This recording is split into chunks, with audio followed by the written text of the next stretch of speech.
friends, how are you? I hope you all are doing great. Great in terms of health also and great in terms of studies also. Yes, sir. Right. So we are going to continue with the chapter of the cost sheet and chapter number 6 on cost sheet. So all those who are having the KSJ handbooks, they should keep the handbooks with them, because today what we are going to do is, in this lecture, what we are going to do is some of the list that is given in the handbooks, right? We are going to discuss upon that. So you should keep your handbooks ready with you. No need to write anything, right? All those who are having the handbooks, and whatever I am teaching here, you will get the 90% of things in the handbook. So you don't have to write many of the things, right? So just focus on understanding the concept, revise the concept from the handbooks, practice the question from the question book, and one thing very, very important, the practice the question from ICI study material, right? There is a separate series available on the mobile app, so you can subscribe to that also. Right, sir? So what is a cost sheet? We have discussed about the cost sheet. What is the purpose of cost sheet? I have explained you with the help of an example, right? So the basic purpose of cost sheet is identifying the selling price of a product, right? Identifying the cost of the product, what cost is being incurred in the manufacturing of that product. And another thing, the third thing is identifying the profit that we are earning by selling that product. Clear? So the cost sheet is fulfilling three purposes. One is identifying the cost, then profit, then selling price. Right, sir?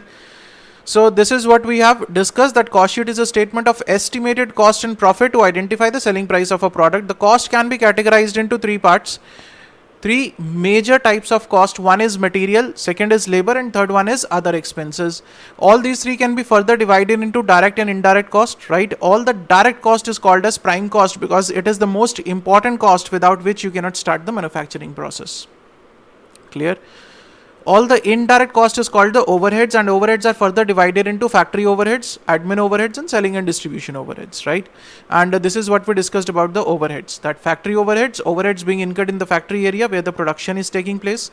Administration overheads is divided into two parts. One is related to production and the other one is the general administration overheads. Why we have divided the administration overheads into two parts? Because the treatment of both is different in the cost sheet. Clear? What is going to be the different, we'll discuss in the next lecture when we'll discuss about the format of cost sheet, right? Then the third is selling and distribution overheads, all those overheads which are related to the selling of the product and the distribution of that product. Clear?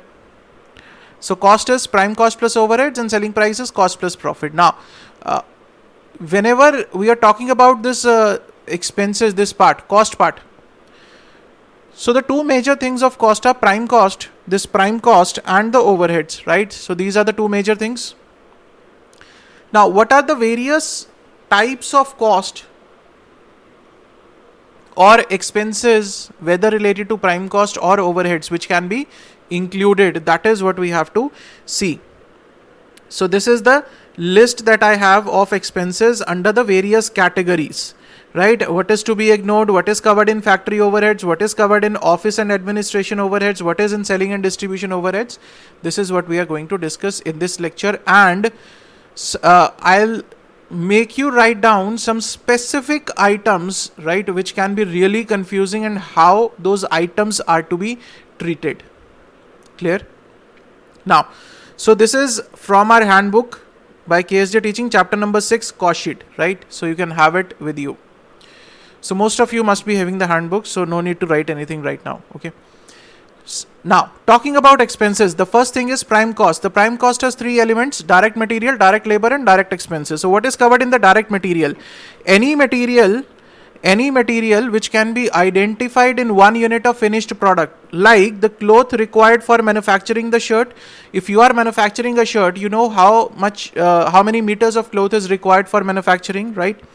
Cost of packing raw material, right? And then the scrap value of packages and empties of the raw material. That is the purchase cost minus the scrap value. Any raw material which can be identified in one unit of the finished product, right? That is my direct material. And what is the packages and empties? The packaging in which the raw material will come to my factory, and once it is unloaded at my factory, what I will do is I will dispose of those packages and empties, right? Isn't it? So when I will dispose of, I might get some scrap value. I will scrap those. I will get some money. Clear? So whatever is the scrap value that you will recover will reduce your material cost. Clear? Then the direct labor, wages of workers of cutting sewing department in the garment manufacturing company. So all that labor which is productive, right, which is directly engaged in the production, right? Okay, payment to productive labor,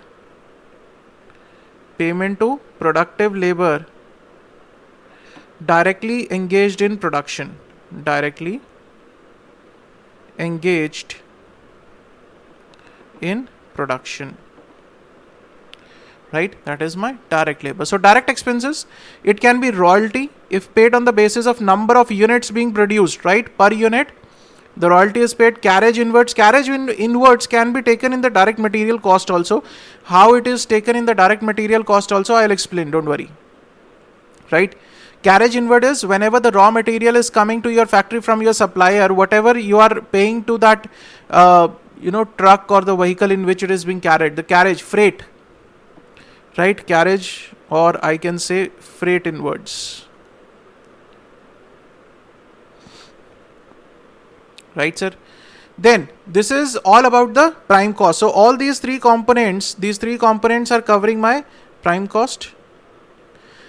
Now when we talk about, so we have discussed about this prime cost. What is covered in the prime cost? Three major things: direct material, direct labor, and direct expenses.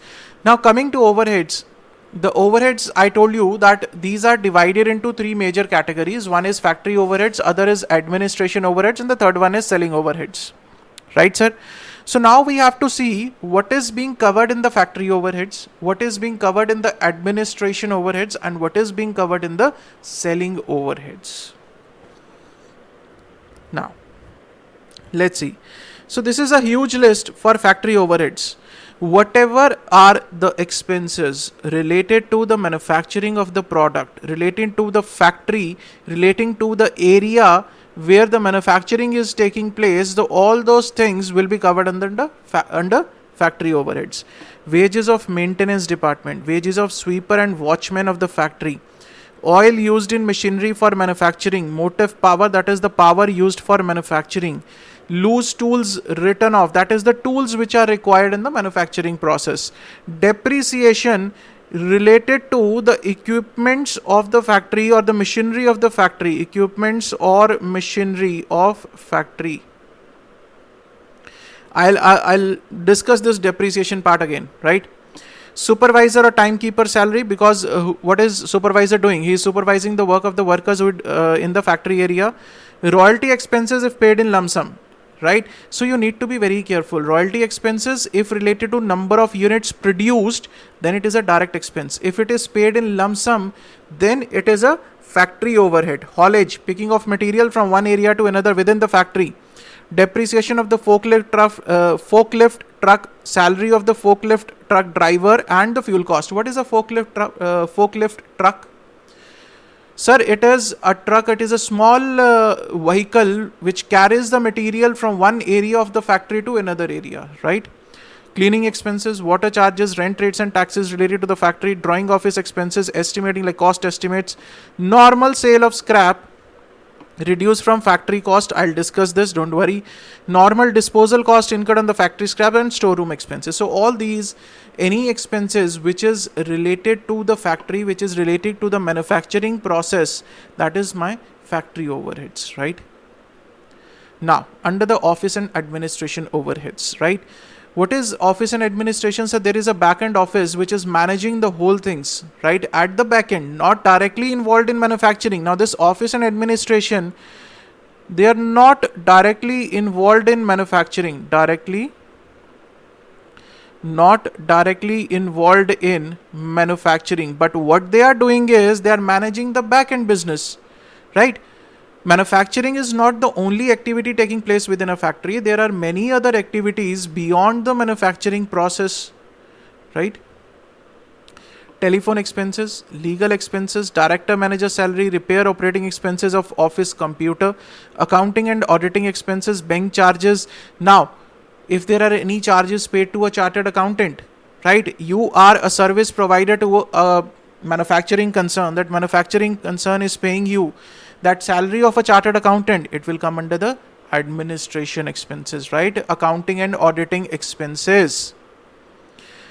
Then the third part is selling and distribution expenses. Whatever the expenses are there to sell the product plus to distribute the product, to make the product reachable to its final customer, those are covered under the selling and distribution expenses.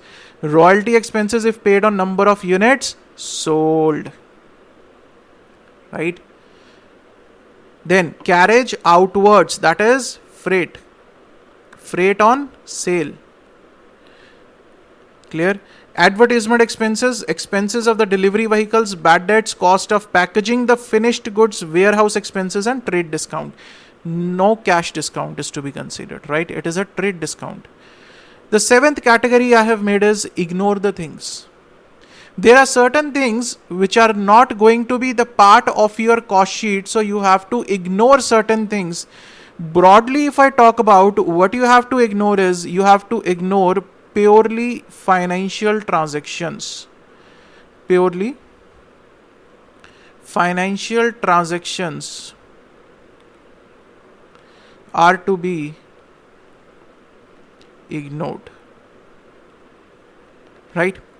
Like loss on sale of factory machinery, loss by fire in factory, income tax or provision for income tax, obsolescence loss, interest on debentures, interest income, rent dividend income, profit on sale of fixed asset, tax refunds, abnormal scrap, and cash discount. Clear, sir? Now, there is an alternative view here which has come up in the recent past, that some financial transactions are being taken in the cost sheet as a separate item, and the last they are taking the financial transactions also, like the interest paid, right? So practically it is wrong. Practically it is wrong. Why it is wrong, sir? The costing department which is sitting here, if you have taken a loan, just listen to it very carefully. If you have taken a loan for running your business, right, and you are paying the interest on that loan, clear? Now the interest that you are paying on that loan, will you recover that interest from your customer?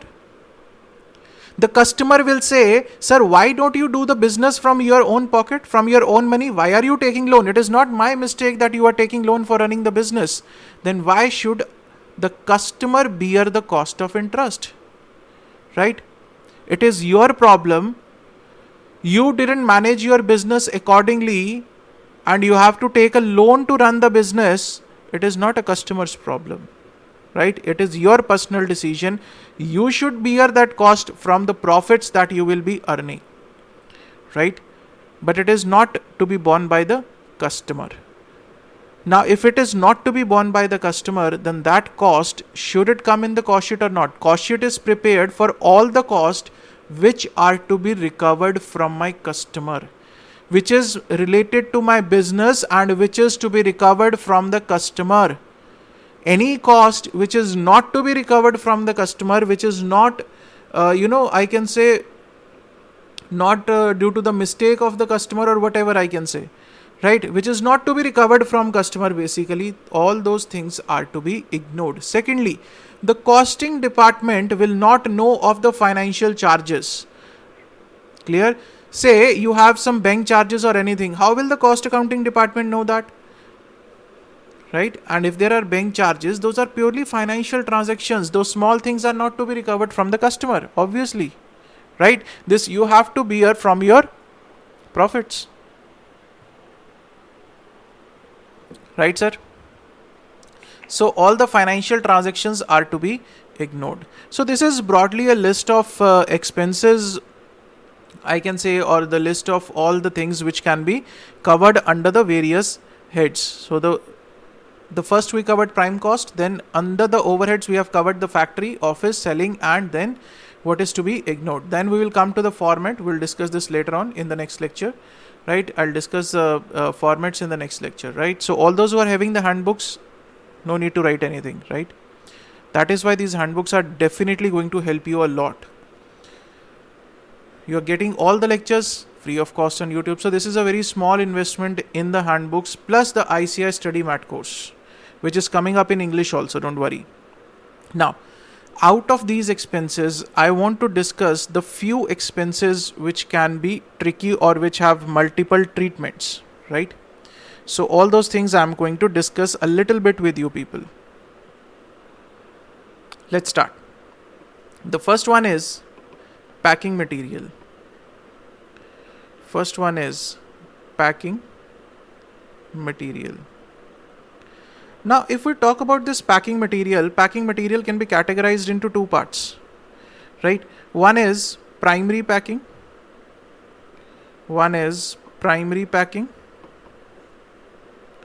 And the other one is secondary packing,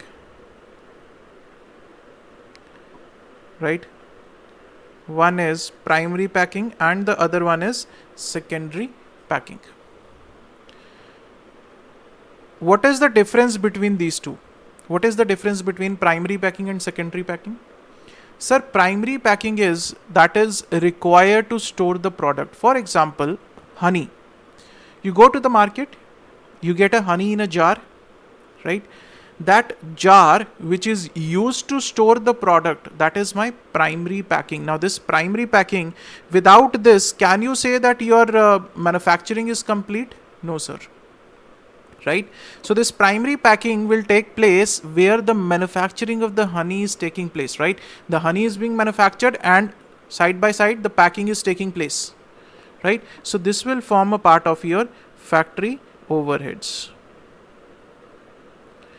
What about the secondary packing, sir? What is secondary packing? Sir, secondary packing is the packing which is used to attract the customer, like the label on that jar or any other additional packing of that jar which looks attractive to the customer. That is a secondary packing. Now, what is the secondary packing?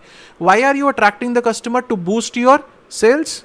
That if the customer will be attracted to my product, right? If my product will look good from the outside. See, it is a human mentality. Whatever looks good to our eyes, we obviously are tempted to buy that. Isn't it? Yes, sir, we are. Right? If the iPhone looks good to the eyes, we'll go for the iPhone. If an Android phone looks good to the eyes, I'll go for the Android phone. Right? The features are almost same.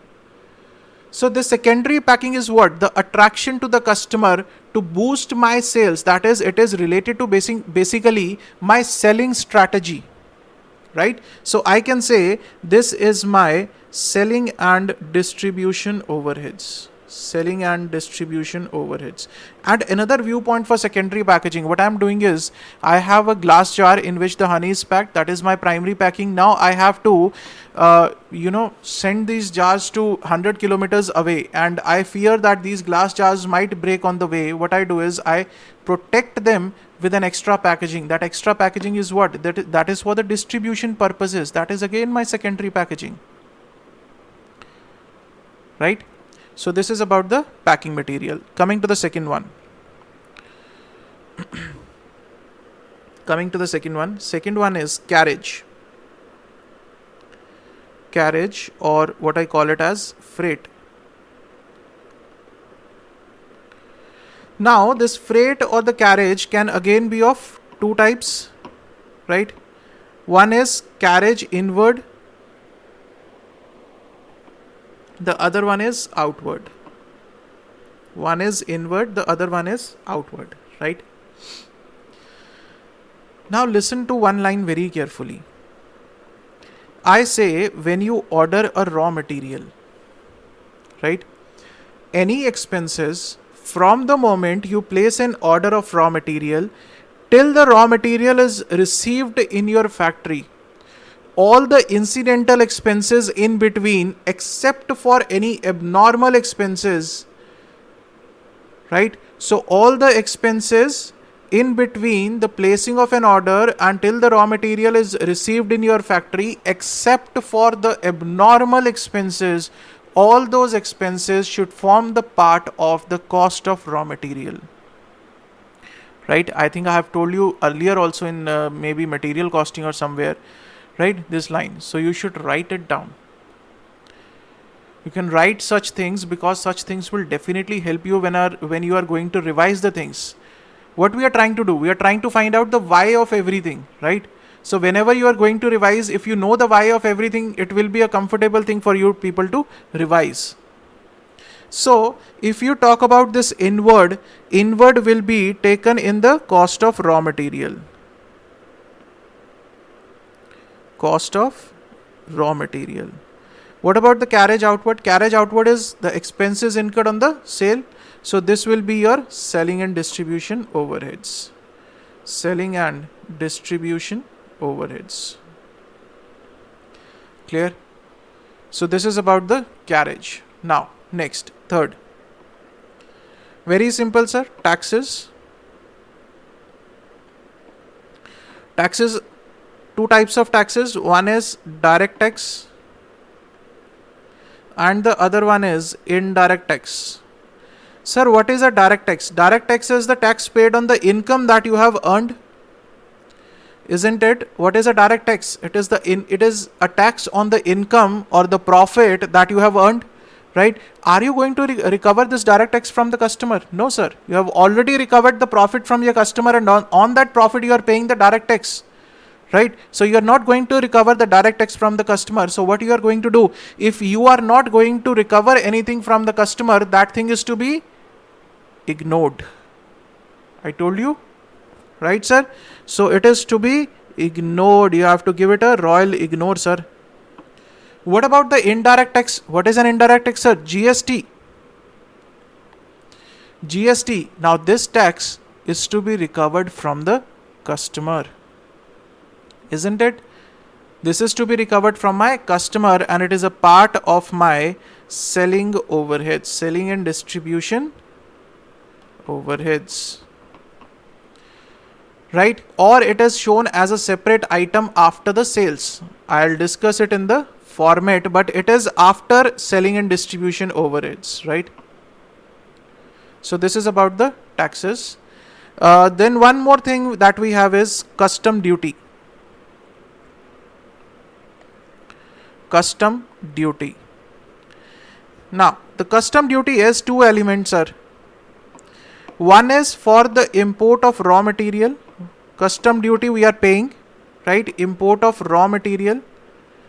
And the second is import of machinery. Import of machinery. Right? So whenever we talk about the raw material, I just told you that any expenses from the time you order till the time raw material enters your factory, all those expenses are to be considered in the value of that raw material. So it will be cost of raw material. What about machinery, sir? Import of machinery and custom duty paid, it is to be capitalized. It is to be capitalized in the value of machinery. Capitalized in value of machinery. Nothing to be done in the cost sheet. Nothing to be done in the cost sheet. Clear? Now, the next we have is scrap.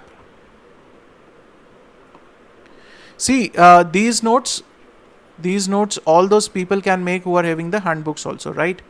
This is something different. This is something extra that I am doing, right? Now, scrap. Scrap is, one is related to the raw material scrap, RM scrap, and the other one I say is normal scrap. Right? If it is related to the raw material, then what will happen, sir? Scrap means we are going to sell that scrap and receive some money into the pocket, right? Like you people must have seen that you give this newspaper, right, to the scrap dealer. You sell the newspaper, whatever the newspaper is coming to your home, you will sell the newspaper after a month or after 3 weeks, 2 weeks, whatever it is. You will sell those newspapers to the scrap dealer and he will pay you the money. Isn't it the same thing? If there is a raw material that is to be scrapped or anything related to the raw material that is to be scrapped, like the packages, empties, or the raw material is not up to that quality and the supplier who supplied the raw material, he says, I'm not going to take it back, right? You scrap it. Clear?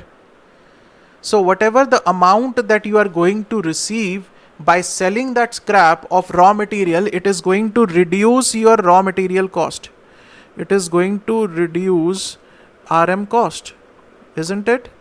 And if it is a normal scrap means there is a scrap generated during the manufacturing process. Scrap generated during manufacturing process.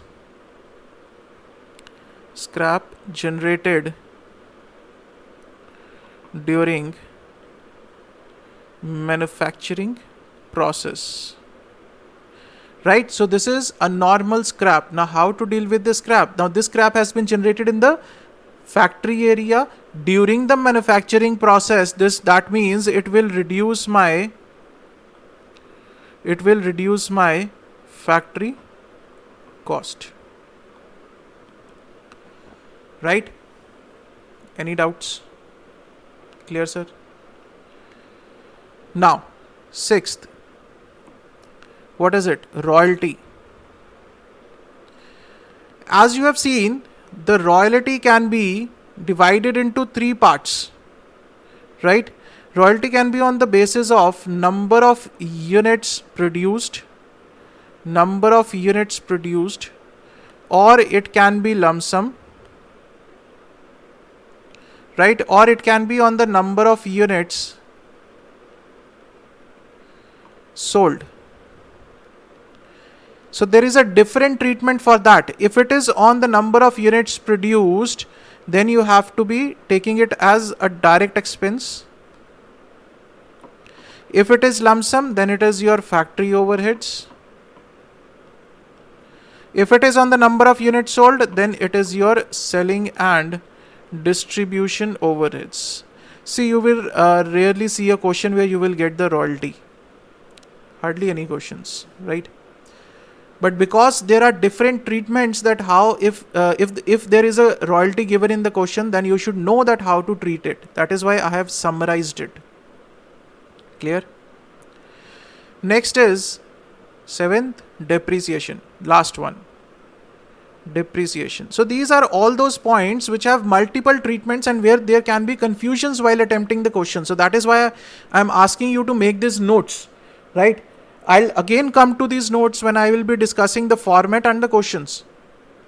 So you should, at that time, we'll be referring to these notes. What about the depreciation, sir?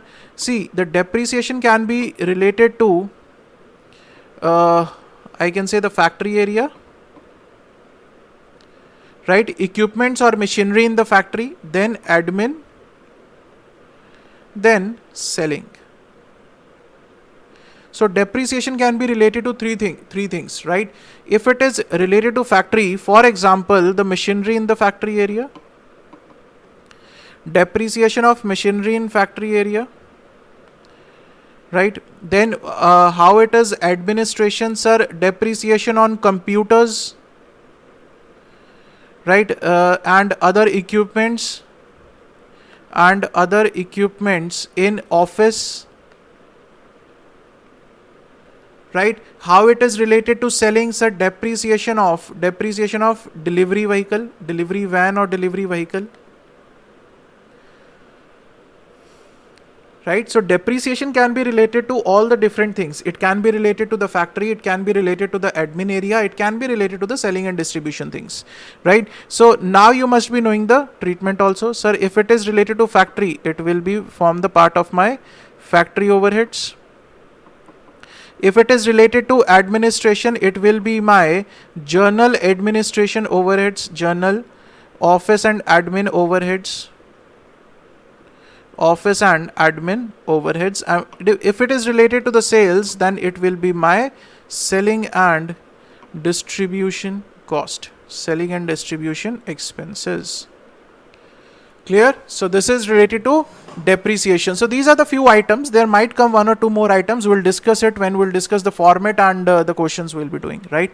But the major items I have covered, which have the multiple treatments and which can create confusion when you will be attempting the questions,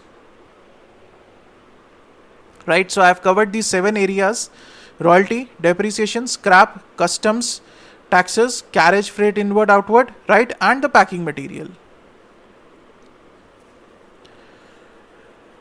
Right? There are many things which I'll be discussing while attempting the questions also and while attempting the format also. When we discuss the format in the next lecture, we are going to discuss the format in the next lecture. So we'll wind up this lecture here only, where we have discussed about the various expenses, what is covered in the various expenses, right? and what can be the treatment of some of the peculiar items out of those expenses which can create confusion, right? Now, in the next lecture, what we are going to do is, in the next lecture, we are going to discuss about the format of the cost sheet. Very important lecture. Next one, right? So before you move on to the next lecture, be thoroughly prepared with the first and the second lecture. So you should be clear with the basics of costing, right? So see you guys in the next lecture. Till then, stay safe, stay healthy. Thank you so much.